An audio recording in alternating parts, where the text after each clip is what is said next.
Tao po. Temu delivery po.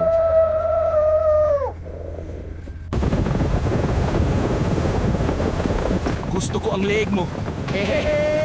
Kape na lang po kayo, sir. Masarap yan kesa sa leeg ko. Magbago na po kayo, sir. Huwag na kayo mangagat ng leeg. Ang sarap ng kape mo.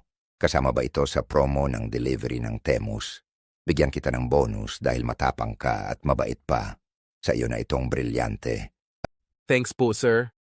Anong klase pong brilyante ito? Andrea Brillantes yan. Salamat po ulit.